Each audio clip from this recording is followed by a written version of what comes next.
Rise brought some of his shock squads to Old Town. They've only been here for a few weeks, but they're doing a lot of damage. They're launching raids and terrorizing survivors at every opportunity. It seems Rise officially ordered them to be as brutal as possible. Yeah, he likes people to know he's in town. They're well fortified. In addition to their headquarters, they're using 2 staging grounds to gather supplies. I'm told they've amassed quite a haul. Could use some supplies. You'd be doing us all a very big favor. Where are the outposts? One's in an office building, and the other is in the radio station. Can anyone hear me? Maybe I'll pay him a visit. This is Dawood. I'm with a small child. We need help. They bit me. I'm turning. Please. We're in an apartment building opposite the abandoned construction site in the corner district. I'm begging you. Help my son.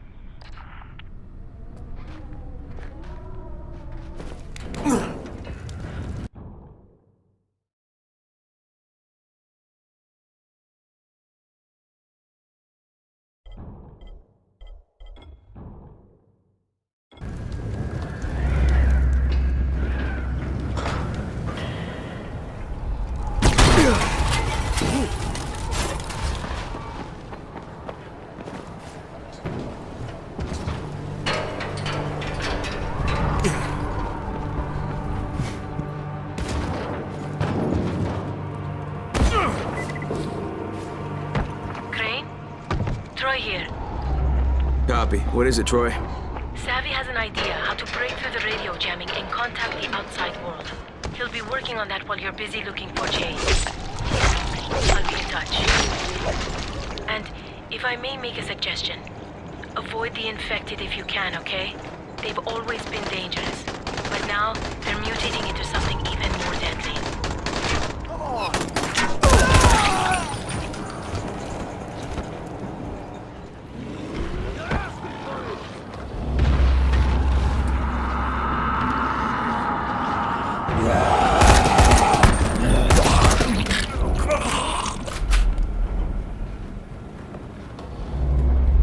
Sammy, it's Mr. Crane. Are you in here? Please don't hurt me!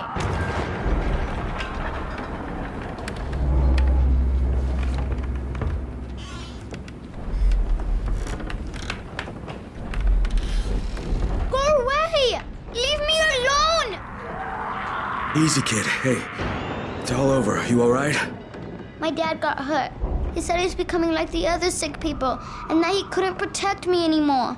He said if I came out of the cabinet, he would hurt me, but that once he was sick, I'd be safe, because he wouldn't remember I was in there. Your dad saved your life. Where is he? Sammy, he's gone. There's nothing anyone could do. Now listen, I have to get you back to your mom. I wish I could have stayed with her.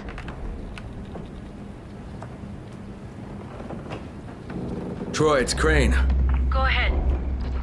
I got a little boy here. He's been through a rough ride. He could use some spoiling. I'll have someone there in 5 minutes. Can we get him back to his mother at the tower? I'll take him there myself if I have to. Thanks, Troy.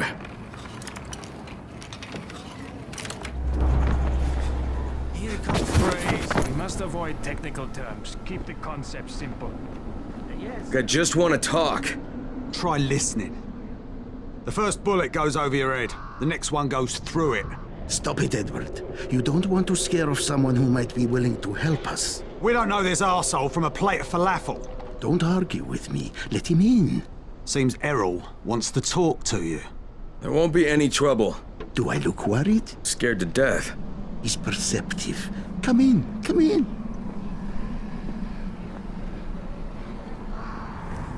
I'm Errol. Kyle Crane. This is my niece, Salia, and her son, Aaron. Do forgive Edward, but he's completely right to be worried. We're being pursued by some very ruthless men. There's something oddly familiar about you. There should be. The campaign spent a lot of money putting my face all over town. Of course, you're Errol Hassani, governor of the province. Governor of nothing, but Rise has decided that any political figure is a threat to him. So he's ordered my execution. They nearly killed me once already. That's how I lost my leg. And it seems they haven't given up. A squad of his thugs has tracked me to my last safe house in the slabs. Edward was just there. He says they're searching the area. It's only a matter of time before they show up here. Sounds like you got quite a problem. I would pay you very well to resolve it. You know, people say that a lot to me. Trust me. What I can offer you can't be found anywhere else, at any price. And I'll think about it. Virat, report! What is your status?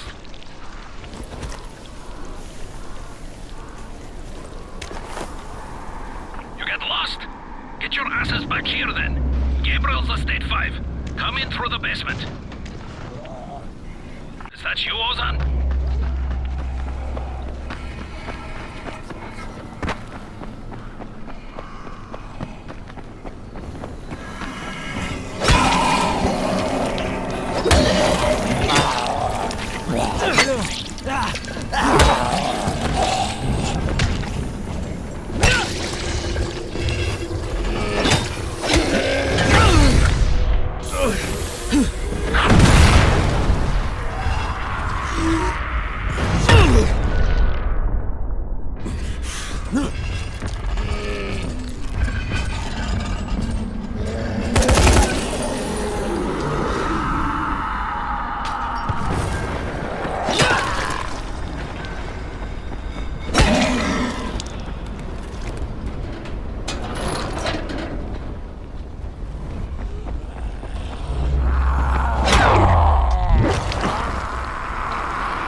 Kareem, it's Crane. Drop your weapon or you're dead.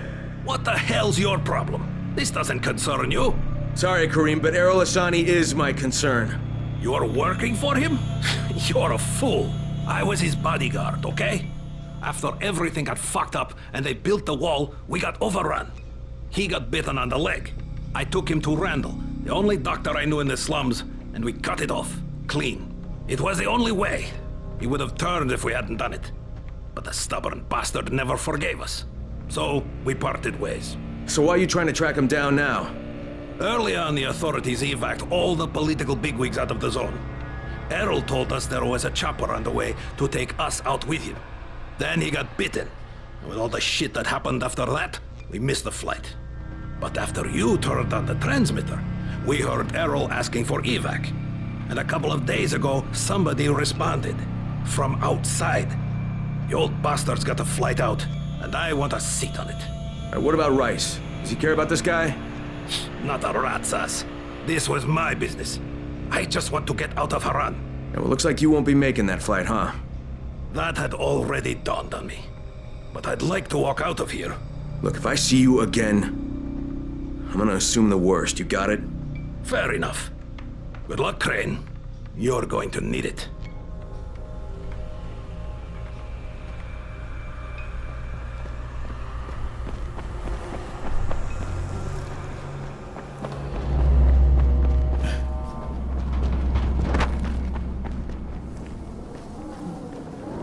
Did you find them? Yeah, I did. Kareem's take on losing your leg was a bit different than yours. So, you talked to him. Edward was right. You do talk too much.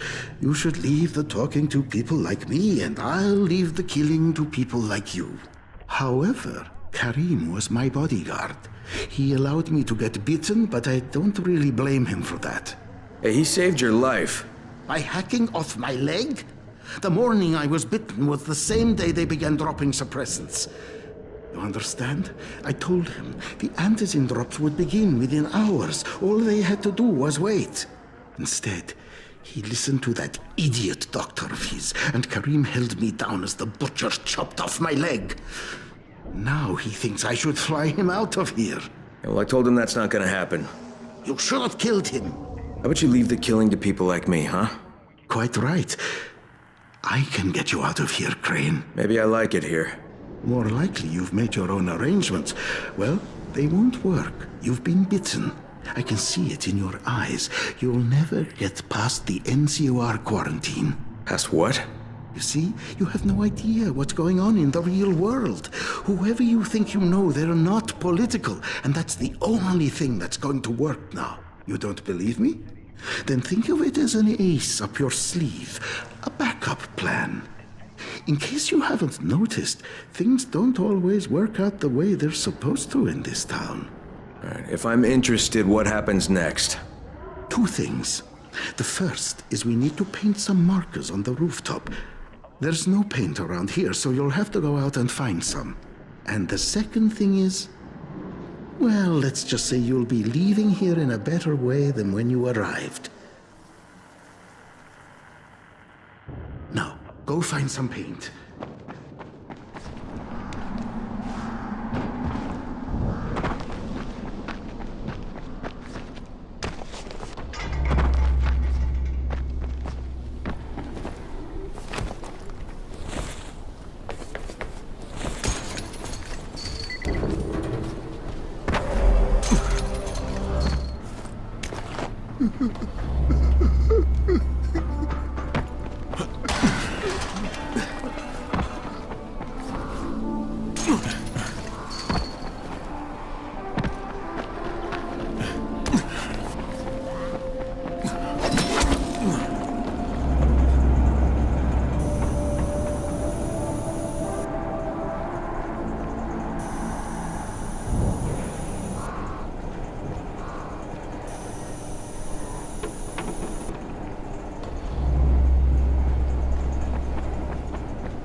All right, the roof's been painted. Good. Now there is one last thing. There's a duffel bag in a locker on the second floor. I'd like you to bring it to me. Since you'll probably open it, there's no point trying to hide the fact that there's $24.7 million inside it. 1/3 of it is yours, if you can bring it back. Why doesn't Edward get it? There are too many biters there. I can't risk losing him. We'd be completely defenseless. And this money's yours? Most of the bank's depositors are no longer human. Stealing from them isn't a crime. Or have you never once taken the wallet of a biter that you've beaten to death? Okay, I'll recover the bag, but there's no calling in the evac until I say so. When I bring back the money, I'm taking the radio. That is unacceptable. Yeah, but you'll accept it anyway because you have no choice. You're worse than Kareem. Very well. I accept your terms.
Empty, of course.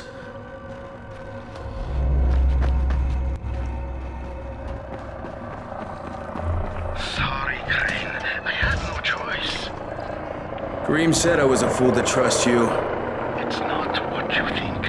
I would have taken you with me. I contacted the evac when you were off getting the paint. I had to tell who would be on board, so I gave them your name. Now, I don't know who you are, but they knew, and they said you were a no-go. So I had to send you on that phony money run. There is no money, at least none worth mentioning. I'm sorry, Crane, but I've got to get my family out of here.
Crane. How's your day been? Hey, I thought we had an understanding. I think we have a better understanding now. But if you want to shoot me... Another time, maybe. He did leave you a few goodies. I was going to nick them, but I thought, no, Crane's earned them. Let him have them. Well, you're almost okay, Kareem. Almost. Until next time. Good luck, Kareem. Exactly.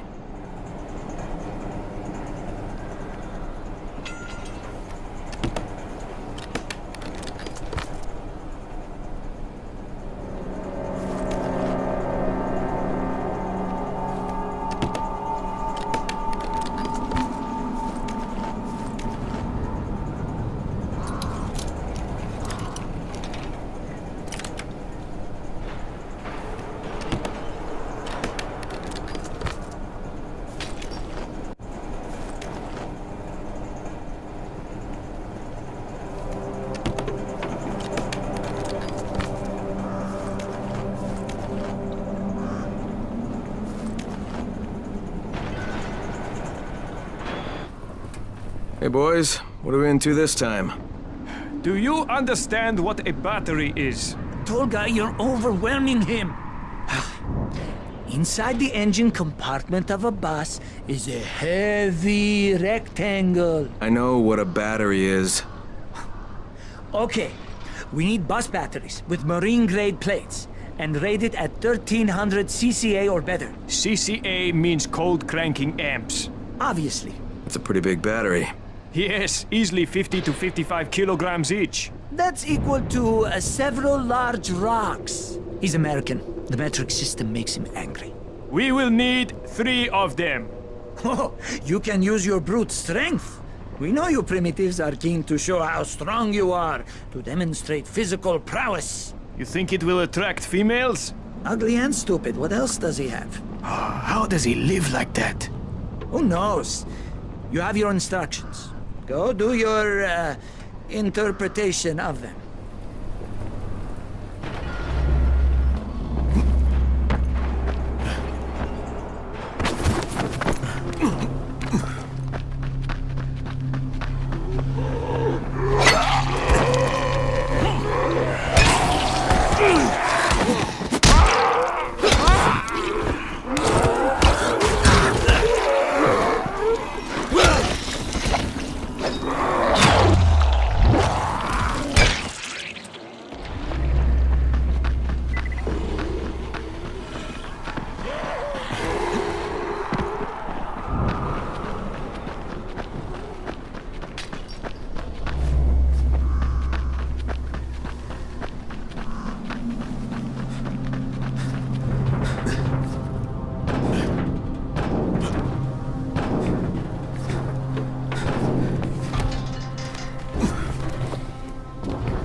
Here are your batteries.